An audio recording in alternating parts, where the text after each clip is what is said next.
Our topic for today is medication orders. Now, for the definition, a medication order is a written directions provided by a prescribing practitioner for a specific medication to be administered to an individual. The prescribing practitioner may also give a medication order verbally to a licensed person such as a pharmacist or a nurse.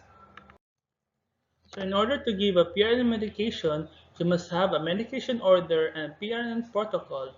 So the PRN protocol gives you directions about how to administer as needed medications.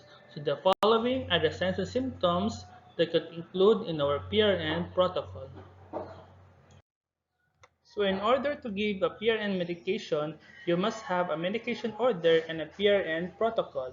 So the PRN protocol will include all of the information found in the medication order plus the specific signs and symptoms that the medication should be given for, the maximum daily dosage, and any special instructions such as when to call a nurse or the prescribing practitioner. So example of a PRN protocol. So Elizabeth has a medication order and a PRN protocol for ibuprofen 600 mg by mouth every 4 hours as needed for pain or fever. And she has a headache. So you check the medication log to see that Elizabeth has not received any ibuprofen within the past 4 hours. So according to the PRN protocol, the specific symptoms that she can have the ibuprofen are for pain and fever. Thus, you can give Elizabeth ibuprofen for her headache.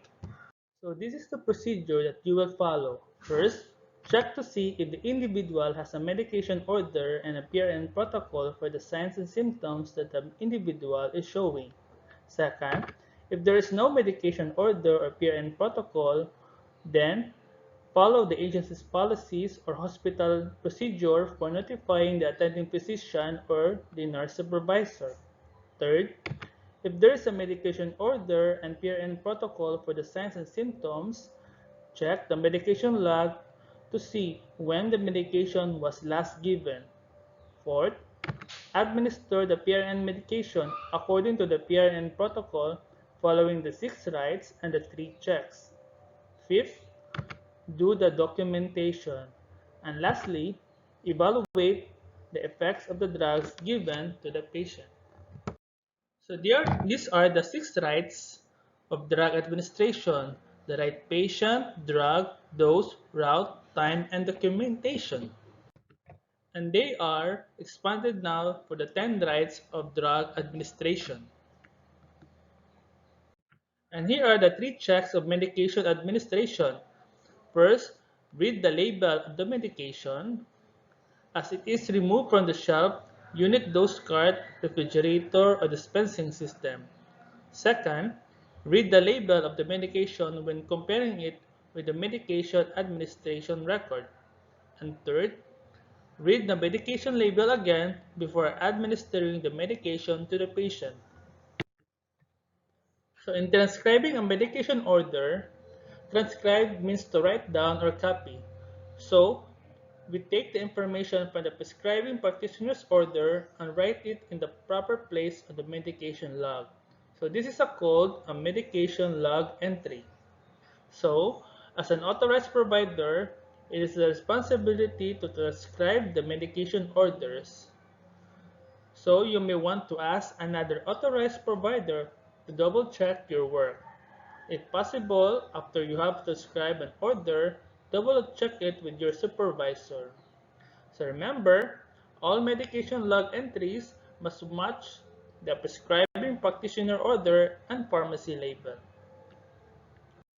So this means that the medication log entry and the order must match, the medication order and the prescription label must match, and the medication log entry and the prescription label must match, so that if there is discrepancy, you must call the attention of the nurse supervisor or the prescribing practitioner for clarification.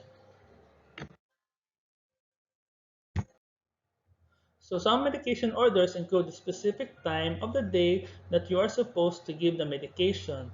So remember, some medications will interact if taken together. Some medications must be given before meals or in an empty stomach or after meals so that there will be food in the stomach.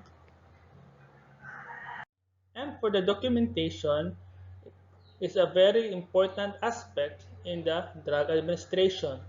So always follow the medication log exactly when you are giving medications and sign off on the medication log immediately. So double check the medication log after you have given medications and again at the end of the day to make sure that your documentation is complete. Thank you and God bless.